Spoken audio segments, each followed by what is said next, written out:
24 घंटे पहले तक ईरान को धमकी देने वाले डोनाल्ड ट्रंप अब शांति की बात कर रहे हैं। हालात ऐसे हैं कि जिस हॉर्मुज में जहाजों की सुरक्षा के बदले ट्रंप सिक्योरिटी फीस वसूलने पर अड़े थे, उसी हॉर्मुज में ईरान की शर्तें मानने के लिए मजबूर नजर आ रहे हैं। सिर्फ इतना ही नहीं, रिपोर्ट्स है कि अमेरिका खाड़ी देशों से अपने बेस भी खाली करने की तैयारी में।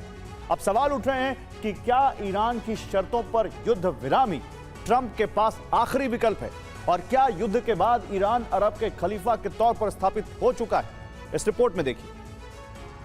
हम हर हालात में ईरान युद्ध से बाहर निकलना चाहते हैं, लेकिन लाख कोशिशों के बाद मुश्तबा को अपनी शर्तों पर राजी नहीं कर पाए। अब हालात ऐसे बन चुके हैं कि ट्रंप हॉर्मुज में ईरानी मॉडल को स्वीकार करने के लिए मजबूर है, और मीडिया रिपोर्ट्स में दावा है कि अमेरिका सीक्रेट रूप से अरब के बेस खाली करने की तैयारी में है। दावा है कि अमेरिका ने ईरान को हॉर्मुज पर प्रस्ताव भेजा था, जिसमें हॉर्मुज का प्रबंधन ईरान और ओमान को सौंपने की बात थी। इसके लिए एक खास प्लान बनाया गया, जिसे ईरान ने खारिज कर दिया है। ईरान ने साफ कहा है कि हॉर्मुज सिर्फ ईरान की मर्जी से खुलेगा, और रूट भी ईरान खुद ओमान के साथ मिलकर तय करेगा। और युद्ध शुरू होने के बाद हॉर्मुज में जहाजों के गुजरने के लिए दो अलग अलग रूट बनाए गए। पहला रूट ईरान के पास से गुजरता है, जिसमें दो लेन है, एक हॉर्मुज में प्रवेश के लिए और दूसरा हॉर्मुज से एग्जिट के लिए। ठीक इसी तरफ अमेरिका ने हॉर्मुज के दक्षिणी छोर पर एक रूट तैयार किया है, जो ओमान के पास से गुजरता है। ट्रंप का प्लान था कि ईरान को हॉर्मुज में प्रवेश करने वाले जहाजों का कंट्रोल दिया जाएगा, यानी हॉर्मुज में जहाजों की एंट्री ईरानी जल क्षेत्र से होगी, जबकि जहाज बाहर ओमान के जल क्षेत्र वाले रूट से होकर निकलेंगे। लेकिन ईरान ने ट्रंप के प्लान को खारिज कर दिया है। वो ट्रंप के प्लान को स्वीकार करने के लिए तैयार नहीं। ईरान हॉर्मुज से सिर्फ एक सिंगल मार्ग बनाने की तैयारी में है। यह नया मार्ग ना तो हॉर्मुज के उत्तर में होगा और ना ही दक्षिणी मार्ग पर होगा। इसे ईरान ओमान के बीचों बीच बनाया जाएगा, इस इलाके में जहां हॉर्मुज का सबसे गहरा जल क्षेत्र मौजूद है। लेकिन इस मार्ग से गुजरने के लिए सिर्फ एक ही लेन तैयार की जाएगी, जिससे एक वक्त पर एक दिशा से सिर्फ एक ही जहाज गुजर सकेगा। इसमें प्रवेश से पहले ईरान और ओमान की इजाजत लेनी होगी। लेकिन खास बात है कि इस लेन की सुरक्षा का पूरा जिम्मा ईरान अपने पास रखेगा। इसमें ओमान की कोई दखलंदाजी नहीं होगी। ईरानी अधिकारी दुश्मन देश से जुड़े जहाजों को रोककर जांच कर सकेंगे। कई मीडिया रिपोर्ट्स इशारा करती हैं कि अमेरिका चुपचाप अरब से विस्थापन की तैयारी कर रहा है। अमेरिका बहरीन और कुवैत से अपनी सेना हटा सकता है। सेंटकॉम के पूर्व चीफ जनरल फ्रैंक मैकेंजी ने कुछ दिन पहले ही कहा था कि अमेरिका को अपने बेस रीलोकेट करने होंगे, क्योंकि अब ईरान की रेंज में उसके सारे बेस आ चुके हैं और अमेरिका को बड़ा नुकसान हो रहा है। और खुद को ताकतवर दिखाने के लिए बीते 24 घंटे में डोनाल्ड ट्रंप ने बैक टू बैक 5 दावे किए। ट्रंप का दावा था कि वीकेंड पर जो उन्होंने हमले रद्द किए, उसकी गुजारिश अरब देशों के साथ ही ईरान ने भी की थी। लेकिन ईरान ने इसे झूठा करार देते हुए साफ साफ कहा वो युद्ध के लिए हर तरह से तैयार है। साथ ही ट्रंप ने दावा किया कि समझौते पर करीब करीब बात बन गई है और ईरान हॉर्मुज खोलने के लिए तैयार है। लेकिन ईरान ने इस दावे को भी झूठा बताया। कहा कि हॉर्मुज को लेकर उसकी ओमान से वार्ता जारी है। दावा यह भी हुआ कि अमेरिका हॉर्मुज पर ईरान से बात कर रहा है, मगर ईरान ने साफ कर दिया कि हॉर्मुज पर अगर बात होगी तो सिर्फ ओमान के साथ होगी। रिपोर्ट्स में यह भी दावा हुआ कि ईरान ने हॉर्मुज को लेकर अमेरिकी प्रस्ताव स्वीकार कर लिया है। लेकिन ईरानी विदेश मंत्री ने ट्रंप के दावों को झूठा बताया और कहा कि ईरान में इस प्रस्ताव को खारिज कर दिया है। नई लेन पर ओमान से चर्चा जारी है। ट्रंप ने सबसे बड़ा झूठ मीडिया के कैमरे पर यह कहा कि सोमवार से ईरान और अमेरिका की वार्ता शुरू हो सकती है। लेकिन ईरान ने साफ शब्दों में इसका खंडन कर दिया और कहा कि सोमवार से वार्ता नहीं हो सकती है, क्योंकि आज वार्ता का कोई प्लान ही नहीं। कान न्यूज की रिपोर्ट में दावा है कि ट्रंप के आखिरी वक्त पर फैसले से नेतन्याहू नाराज है। ईरान पर अब तक के सबसे बड़े हमलों का प्लान था।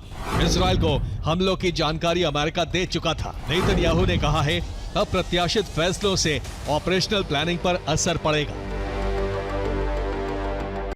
और इतिहास साक्षी रहा है, रेगिस्तान की रेत पर ताकत के नक्शे कितनी बार भी खींचे जाएं, लेकिन सच हमेशा भूगोल और समय की चाल से तय होता है। अमेरिका को महाशक्ति होने का भ्रम हॉर्मुज की लहरों में डूब चुका है, और खाड़ी देशों को अब यह समझ आ रहा है कि बारूद के दम पर कोई साम्राज्य लंबे वक्त तक नहीं टिक सकता। यह संघर्ष सिर्फ तेल या जहाजों का नहीं, बल्कि उस अहंकार का पतन है जो खुद को अरब का सुल्तान समझ बैठा था। लेकिन ईरान ने सारे समीकरण बदल दिए और बता दिया कि अभी तो हॉर्मुज का सुल्तान वही है। खास बात यह है कि अरब देश भी अब ईरान के सामने सरेंडर की मुद्रा में दिख रहे हैं। अमेरिका ईरान के हमले नहीं रोक पा रहा है। अमेरिका अरब देशों को सुरक्षा की गारंटी नहीं दे पा रहा है। अमेरिका ईरान को भी तबाह नहीं कर पा रहा है। अमेरिका हॉर्मुज का कंट्रोल भी हाथ में नहीं ले पा रहा है। अमेरिका ईरान का यूरेनियम भी नहीं छीन पा रहा है। और फारस की खाड़ी के बाद अब बाब अल मंदेब में भी समीकरण बदलने लगे। जैसे हॉर्मुज स्ट्रेट में ईरान टोल वसूलने का प्लान बना रहा है, वैसे ही हूती लाल सागर में सक्रिय हो गया है। जो नहीं मानेगा उसके लिए 3 स्तरीय सुरक्षा चक्र है। पहले सुरक्षा चक्र में सी माइंस का जाल है, जिसके रास्ता देने के बाद ही जहाज की एंट्री होगी। दूसरे सुरक्षा चक्र में बोट पर हूती लड़ाके तैनात रहेंगे, जो लगातार ऑयल टैंकर की निगरानी करेंगे। टोल वसूलने के बाद सेफ पैसेज देंगे। तीसरे सुरक्षा चक्र में ड्रोन मिसाइल लगी है। अगर किसी ने जबरन घुसने की कोशिश की तो ये एक्टिव होकर तुरंत हमला कर देंगे। अब बाब अल मंदेब में शिपिंग शुल्क की अनुमानित दर समझिए। माना जा रहा है कि हूती प्रति बैरल तेल पर $1 से $2 वसूल सकता है। एक बड़े ऑयल टैंकर में करीब 20 लाख बैरल तेल आता है। अगर $1 प्रति बैरल की दर से टोल वसूला जाए तो कुल शुल्क 17 से 20 करोड़ रुपए प्रति टैंकर हो जाता है। वैसे भी 13 दिन के युद्ध में अमेरिका और अरब देशों को ईरान ने अच्छा खासा डेंट दे दिया था। इस दौरान अमेरिका को करीब 1.92 लाख करोड़ रुपए का नुकसान हुआ। इन हमलों में उसके 18 सैनिक मारे गए और 600 सैनिक घायल हो गए। जबकि अरब देशों को भी अच्छा खासा नुकसान हुआ, जिसमें सऊदी अरब को 3.73 लाख करोड़ का नुकसान हुआ। संयुक्त अरब अमीरात में हमलों से 2.49 लाख करोड़ का आर्थिक नुकसान हुआ। कतर में भी ईरान ने हमले किए, जिससे 1.66 लाख करोड़ स्वाहा हो गए। जबकि कुवैत में हमलों में 1.24 लाख करोड़ तबाह हो गए। बहरीन में 5वीं फ्लीट का हेडक्वार्टर है, जहां हमलों में 66,400 करोड़ का कुल नुकसान हुआ। और लाल सागर में हूती का नेटवर्क समझिए, जिसकी वजह से वो हावी। उसका पहला कमांड सेंटर होदैदा पोर्ट है, जो उसका मुख्य लॉजिस्टिक्स बेस भी है। लाल सागर में दूसरा कमांड सेंटर अल सालिफ पोर्ट है, जिसे हूती सर्विलांस के लिए इस्तेमाल करता है। तीसरा कमांड सेंटर रास कातिब पोर्ट है, जहां ऑयल टर्मिनल और पावर स्टेशन है। यहां हूती के छोटे जहाज और बोट रहती है। चौथा कमांड सेंटर कामरान द्वीप पर है, जहां मिसाइल लॉन्चिंग साइट है। यहीं से हूती हमले करता है। और यूरोप भी ट्रंप वाली रणनीति अपना रहा है और रूस की अर्थव्यवस्था चौपट होती जा रही है। यूरोप के यूक्रेन के जरिए रूसी तेल ठिकानों को नष्ट करवा रहा है यूरोप, और समंदर में रूसी शैडो फ्लीट पर शिकंजा कसने का अभियान तेज कर दिया गया है। यूरोप अब रूसी इकोनॉमी को इतना कमजोर करने के अभियान पर है कि रूस युद्ध लड़ने के लायक ही न रह जाए। सेना और हथियारों पर भारी भरकम खर्च करने वाले रूस की हालत अब ऐसी है कि पुतिन ने पेट्रोल डीजल के निर्यात पर रोक लगा दी। तेल से होने वाली कमाई का बड़ा हिस्सा बंद हो चुका है। यूरोप को लग रहा है कि रूस के तेल व्यापार को आसानी से खत्म किया जा सकता है। रूसी तेल को जलाकर अर्थव्यवस्था को कमजोर किया जा सकता है। अर्थव्यवस्था के ढहने के साथ ही रूस की शक्ति खत्म हो जाएगी। मौजूदा समय में रूस से पेट्रोल और डीजल निर्यात बंद है। 31 जनवरी 2027 तक पेट्रोल और डीजल का निर्यात नहीं होगा। रूस के कई इलाकों में पेट्रोल खरीदने की सीमा तय की गई है। और यूक्रेन अपने घातक ड्रोन से रूस में बहुत भीतर तक प्रहार करने में सक्षम है। यूक्रेन ने रूस की जिस सारातोव रिफाइनरी को निशाना बनाया है, वो बॉर्डर से 1100 किलोमीटर दूर है। अब यूक्रेनी हमले का दायरा और बड़ा हो चुका है। रूस के ऑरेनबर्ग में भी हमले हुए। ये बॉर्डर से 1400 किलोमीटर दूर है। यूक्रेन ने यहां भी रिफाइनरी को निशाना बनाया।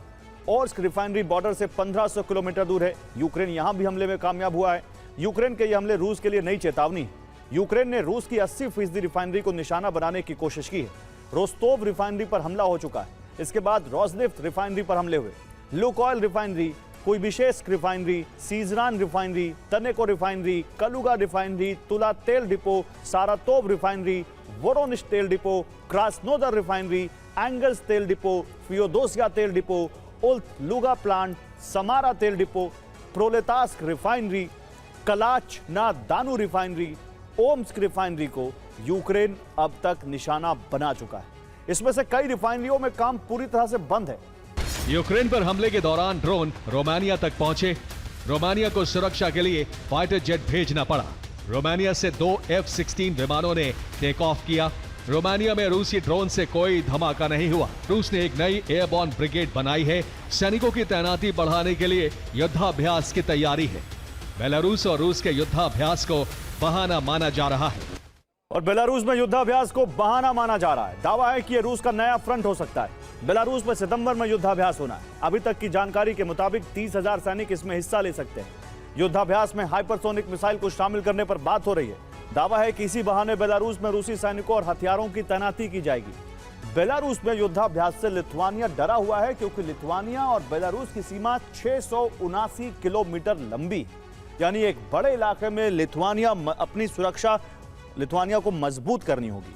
लिथुआनिया बेलारूस की सीमा के बीच कटीले तारों की फेंसिंग है और लिथुआनिया के बॉर्डर गार्ड्स की यहां तैनाती है। सीमा पर लिथुआनिया ने कई वॉच टावर लगाए हुए हैं और उससे सीमा पर निगरानी रखी जाती है। बेलारूस पर नजर रखने के लिए लिथुआनिया ने सीमा पर सीसीटीवी कैमरे भी लगवाए हैं, लेकिन ये सब ड्रोन हमले रोकने के लिए नाकाफी है। लिथुआनिया का एयर डिफेंस बहुत मजबूत नहीं है। लिथुआनिया के पास नसैम्स एयर डिफेंस है, लेकिन संख्या बहुत कम है। इसके अलावा लिथुआनिया के पास RBS-70 NG नाम का पोर्टेबल एयर डिफेंस है, जिसकी रेंज बहुत कम होती है। बॉर्डर पर नजर रखने के लिए लिथुआनिया की सेना सेंटिनल रडार और जिराफ मार्क 5 रडार का इस्तेमाल करती है। और यूक्रेन ने अपने ऑपरेशन लॉन्ग रेंज और क्रीमिया अभियान का दायरा बढ़ाते हुए रूस की अर्थव्यवस्था की रीढ़ कहे जाने वाले ऊर्जा ठिकानों को सीधा निशाना बनाया है। यूक्रेन के ऑपरेशन क्रीमियन स्विच ऑफ के तहत यूक्रेनी ड्रोनों ने बीते 72 घंटों में 13 नए पावर प्लांट्स और सब स्टेशनों को ध्वस्त कर दिया। लगभग 1000 किलोमीटर अंदर तक हुए इन हमलों से क्रेमलिन तक हड़कंप मच गया है। आइए आपको दिखाता हूं यूक्रेन की घातक स्ट्राइक की पूरी रिपोर्ट। लेकिन हमले के दायरे को बढ़ाते हुए यूक्रेन दक्षिणी और पूर्वी यूक्रेन के रूसी कब्जे वाले इलाके मारियोपोल, बर्दियांस्क, खेरसोन, मेलिटोपोल और डोनेट्स्क लुहांस्क पर बारूदी बरसात कर रहा है। Ukraine operation Crimean switch off पर काम कर रहा है, जिसके तहत पिछले 72 घंटों में यूक्रेनी ड्रोन ने 13 और ऊर्जा केंद्रों पर हमला किया है। ये हमले स्पेशल सैन्य अभियान का हिस्सा हैं, जिसके तहत रूसी सेना, बिजली आपूर्ति और नेटवर्क को निशाना बनाया जा रहा है। पिछले 30 दिनों में यूक्रेन ने रूस के 177 से ज्यादा ऊर्जा ठिकानों को निशाना बनाया है। एनर्जी इंफ्रास्ट्रक्चर पर लगातार सुनियोजित हमले जारी हैं। रूस के मिलिट्री सप्लाई चेन और पावर बैकएंड को तबाह करना मकसद है। इन हमलों में डोनेट्स्क के ज़ुइवस्का थर्मल पावर प्लांट को तबाह किया, मारियोपोल में मिनी सबस्टेशन को निशाना बनाया, खेरसोन में भी कई बड़े सबस्टेशन तबाह हुए, बर्दियांस्क में इलेक्ट्रिक सबस्टेशन पर ड्रोन गिराए। यूक्रेन के पोल्टावा में अहम इंफ्रास्ट्रक्चर पर रूस ने ड्रोन हमला किया। इंफ्रा पर हुए हमले की वजह से केमिकल लीक हो गया। दूसरी तरफ रूस ने ज़ेपोरिजिया में रिहायशी इमारत पर ग्लाइड बम से हमला किया। इस हमले में एक की मौत और 31 लोग घायल हो गए। काला सागर में भी निकोलेव पोर्ट को निशाना बनाया। रूस ने 3 ड्राई कार्गो जहाजों पर हमला किया। जहाजों पर हमले से सैन्य सप्लाई बुरी तरह बाधित हो गई। यूक्रेन के खार्किव पर रूस की सेना ने विध्वंसक हमला किया। इस हमले में यूक्रेन के ड्रोन कमांड पोस्ट को नष्ट कर दिया। इसके साथ ही रूस ने डॉनबास में यूक्रेनी सैनिकों के एक अस्थायी ठिकाने को भी निशाना बनाया। रूसी हमले में यूक्रेन को बड़ा सैन्य नुकसान उठाना पड़ा। यूक्रेन के मुताबिक रूस बैलिस्टिक मिसाइलों का प्रोडक्शन बढ़ा रहा है। पश्चिमी देशों ने सख्त प्रतिबंध नहीं लगाए। रूस ने यूक्रेन पर करीब 1900 ड्रोन, 1600 गाइडेड बम और कई तरह की 144 मिसाइलें दागी। और वार्ता की कोशिशों के बीच तेल अवीव से तेहरान और वॉशिंगटन तक षड्यंत्रों का नया त्रिकोण तैयार हो चुका है। इस त्रिकोण के केंद्र में टारगेट किलिंग की तैयारी है। इजरायल जहां ईरान के टॉप लीडर्स को खत्म करने की तैयारी में है, तो वही ईरान के टारगेट पर इलॉन मस्क आ चुके हैं। दावा है कि मुस्तफा ने अपनी हिटलिस्ट में टॉप पर मस्क का नाम लिखा है। क्यों, आइए इस रिपोर्ट में दिखाता हूं। दावा है कि ईरान ने अपने दुश्मनों की नई हिट लिस्ट तैयार की है। इस लिस्ट में सबसे ऊपर इलॉन मस्क का नाम है। दावा है कि मस्क की कंपनी स्टारलिंक इजरायल की मदद कर रही है। अली खamenei पर हुए हमलों में इजरायल ने स्टारलिंक की मदद ली थी। उनकी सटीक लोकेशन मस्क की सैटेलाइट से ही इजरायल को मिली थी। मिडिल ईस्ट 24 की रिपोर्ट में दावा है, अगर इजरायल फिर युद्ध में जाता है तो ईरानी टॉप अधिकारियों को चुन चुन कर खत्म किया जाएगा।